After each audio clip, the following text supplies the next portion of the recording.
Russell Wilson hoping to end the Steelers' 4-game losing streak while Lamar Jackson and the Ravens are looking to finally make a run to the Super Bowl. Lamar is at the mic. You played 6 playoff games. Do you ever, even during this week, do you ever think about those past games to either as motivation, or is your mind just going forward? No, my mind going forward. I don't really think. I was young in the beginning, and it happened fast. It don't happen fast, but the only one I do, to be honest with you, the only one I do think about is the AFC Championship. That's probably the only playoff game I do think about. It was right there, but my mind, I'm focused now. It is what it is at this point. Open of the season, and that's where you have them finishing. Yeah, I got that one right. You did. And I'll take it. And again, they're probably the favorite to win it all again, and they should be. We haven't seen the best of the Chiefs yet. We'll see the best of the Chiefs in the postseason. I'm convinced of that. So they started at number 1. They finished at number 1. And they got healthier throughout the course of the season. This is a team that found ways to win, got healthy at the end of the season. The best version of the Chiefs, in my opinion, yet to come. Great job on the number 1 pick there, buddy. There's a lot of wrong in that, so if I got one you right, covered your bases in the tops there. You covered your bases. I did. All right, so looking at the list, so you have the Bills, the Lions, and the Eagles coming up next at 2, 3, and 4. We're going to move to that number 5 spot, and that's where you have the Ravens heading into the playoffs as one of the best in the AFC. That wild card matchup coming up on Saturday night against the Steelers. Where were you thinking with that? Well, I thought Lamar Jackson coming off an MVP would have another big season. You add Derrick Henry to the mix. I thought their defense would be significantly better than it was early in the season. We're starting to see the best of the Ravens defense now. So this is the team I expected to see. This is a dangerous team. They can win it all. There's no question in my mind they can go win it all if they can get the pass rush going, which they've done lately. Yeah, they can do it any number of ways on the offensive side of the ball. And to your point, that defense has come around. And it's not like a group of no-name defenders that are out there figuring out one another's strengths and weaknesses as the season goes on. They have a lot of stars on that defense, and it's not a team you want to get hot defensively if you're the opposition. We got the graphic up right there, back-to-back MVP. Yay, nay? What do you think? Well, he's back-to-back. Is he going to be back-to-back-to-back? Back-to-back. That's tough for me. Okay. I think that, and I'm not going to say who I'm voting for, but it's between him and Josh Allen, no question about it. Okay. I don't have a vote, but if I had a vote, I would vote for Josh Allen, because even myself picked them as non-Super Bowl contenders at the beginning of the year because of the exodus there, because of the lack of talent relative to the Baltimore Ravens. You look at that Baltimore Ravens roster, that's a team that's star-laden, and Josh Allen has carried the Buffalo Bills. Here's the thing, 9 Pro Bowlers for the Ravens, 2 for the Bills. Whoa. I mean, that matter, and he doesn't have Derrick Henry in his backfield. I was going to say, what does Derrick Henry bring to the team? But you can make a case for either one of them, and it wouldn't be wrong. I get it. I understand why it's going to be a tough vote, and I think it's going to be a really close vote, but you can make a case for either one. I should share it. Huh? I don't think you can do that. They should. They've shared it before. Maybe you can do There is a that. precedent there. Yeah. Do you know the last time they shared it? Steve McNair. Ooh, there we go. All right, number 6, you have the Minnesota Vikings. You had them at 25 to start. I think everyone's been surprised by this team. So 25 at the start of the season, now at 6. They were in the top 5. They got bumped out after that loss to the Lions. Pete, you're looking for Sam Darnold in that offense to look a little bit better, though, against the Rams, right? Yeah, and all year we've sat here and we've said, when will Sam Darnold turn into Sam Darnold? And it didn't happen until Sunday night. Yep. And Sunday night, he looked like Sam Darnold of old. And that's a concern going into the postseason, particularly if you're Sam Darnold. This is your money time. He's a free agent.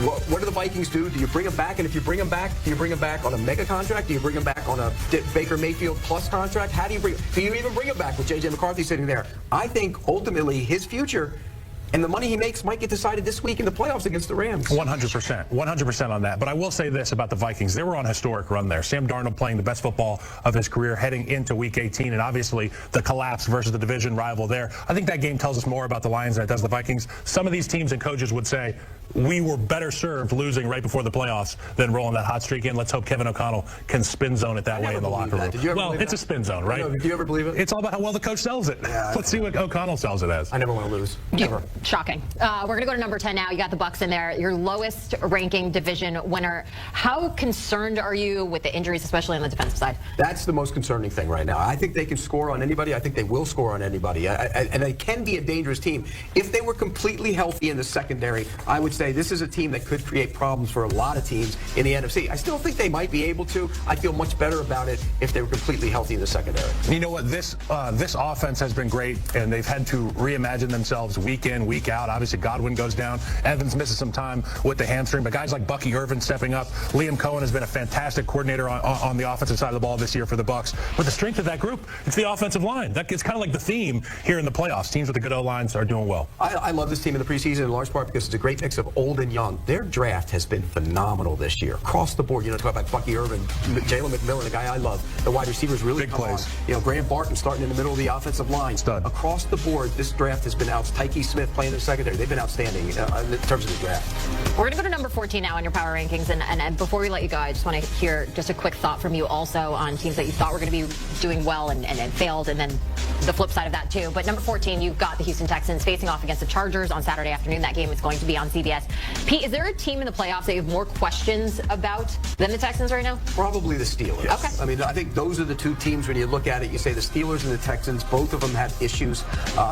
We said today on the podcast, I said, what do the Steelers do really well? They rush the passer, but aside from that, what else do they do well? They don't run it. They're not a good They finish above 500. Yeah, well, that's what they do well, but they're still, when you get the postseason, everybody's above 500. Yeah. So what do you do? And the Texans have their issues as well. They haven't looked like the Texans. I picked them to win the division. I picked them a little higher than this before the season. But when you look at this team, they've been a disappointment this year. And for all the assets that they added, Danielle Hunter, and get that pass rush going, and they just haven't been the same team. And C.J. Stroud hasn't been the same quarterback. We like Slowick so much. We loved C.J. Stroud last year. We bring in another guy, Stephon Diggs. Obviously, he gets hurt. Nico Collins was in and out of the lineup. But at the end of the day, you got C.J. Stroud. And when you're a quarterback that's in that elite company, and when you're wearing the crown after we put it on his head last year, you got to be able to elevate your team to new spots. And they haven't done that. They're a classic example of not having an offensive line and what happens to your offense when you don't. Kind of important. All right, kickoff for that game's at 4:30 p.m. on CBS on Saturday. All right, so just as a whole, this is your last power rankings of the season, right? What would you say is your biggest flub from preseason, the start, to where we are right now? The Jets. I mean, I bought in. I thought Aaron Rodgers and that team with the offensive line improvements would be so much better on offense. And I thought defensively they were really good. Then, when you lose the defensive coach who was running the defense and elevate the defensive coordinator, I think you have problems. So the biggest whiff for me from that standpoint was the Jets. And then going back the other way was the Broncos. I didn't see that coming. As good as Coach Sean Payton is, I didn't see it coming. And for the lack of success that the Jets had this season, you would think it's because of Aaron Rodgers. But that's not the truth. It's the offensive coordinator. It's letting go of the head coach midway through the season, and then your defense falls apart. That's the one thing you can rely on, Jenny. And they quit at times during the year. That's a bad. Hey there, Chiefs Kingdom. So, we've got some interesting news coming out of Arrowhead this week, and I just had to share it with you. Andy Reid, the mastermind behind our Chiefs, has made a rare move in practice ahead of the playoffs. He's changed things up, and trust me, it's a big deal. You know how during the season, it's usually starters practicing against backups, right?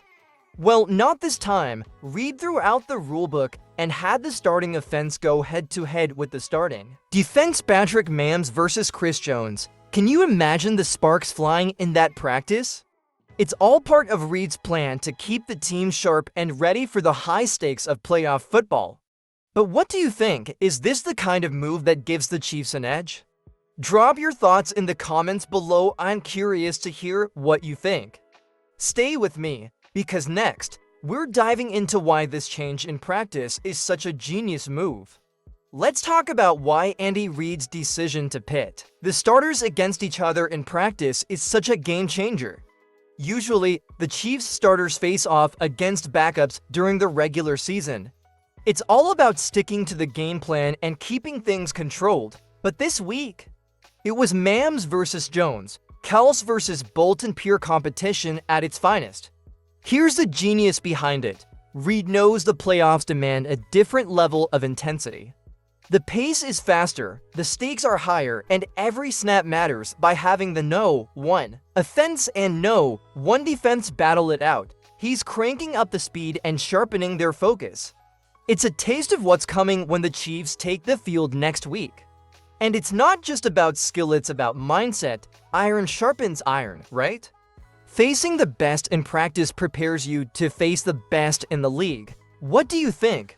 Is this the perfect way to prepare for playoff football, or should they stick to traditional practice routines? Vote in the comments, keep it competitive, or stick to the basics. I'll be checking to see which side you're on. Up next, we'll dive into how Reid is preparing the team mentally for the playoffs. Alright, let's shift gears a bit.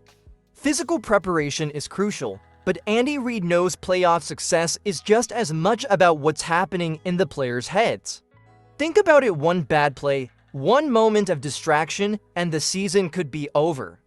That's why he's been drilling the message of urgency and focus into the team. Reid's not just talking to the veterans either. He's making sure the younger guys, who might be experiencing playoff football for the first time, understand the stakes. It's single elimination now. one loss, and it's over. Reed said it best, you've got to make sure your game's at the peak each time you play. And here's the thing, staying locked in isn't easy with the distractions that come with the playoffs. Reed is pushing the team to practice hard, stay aggressive, and treat every snap like it's game day. Let me ask you, who do you think is the most mentally tough player on this Chiefs team? Is it Mams, Kels, or maybe a defensive powerhouse like Chris Jones? Let me know in the comments. Next up, we'll talk about how the team is getting ready for any of their potential opponents. Stay with me. Now let's look at how the Chiefs are fine-tuning everything for the divisional round. Friday's practice was no joke. They were in full pads, putting in the work like it was game day, and Saturday, another full practice to stay sharp before a well-deserved Sunday off. Meanwhile, the coaching staff is in full grind mode, studying every possible opponent. Whether it's the Texans, Chargers, Steelers, or Broncos, they're breaking down tape and preparing for anything. That's the luxury of earning the top seed. You get a little extra time to get ahead. And let's not forget the Arrowhead advantage. Whoever comes to Kansas City next weekend is walking into one of the toughest environments in football. So, who would you rather see the Chiefs face? Vote in the comments. Texans, Chargers, Steelers, or Broncos. Next, we'll wrap it all up and look ahead to what's coming. Don't go anywhere. So, Chiefs Kingdom, here we are just days away from the playoffs kicking off at Arrowhead. Andy Reid has the team laser focused, with practices ramped up and game plans already in motion. It's all about hitting the field at full speed and showing the world why the Chiefs are a top contender. Let's keep the energy going. Who do you think will be the MVP of the divisional round? Mams, Kels, Jones, or someone else? Drop your pick in the comments. And hey, if you're as pumped as I am, make sure you're subscribed and ready for more updates. Let's go, Chiefs!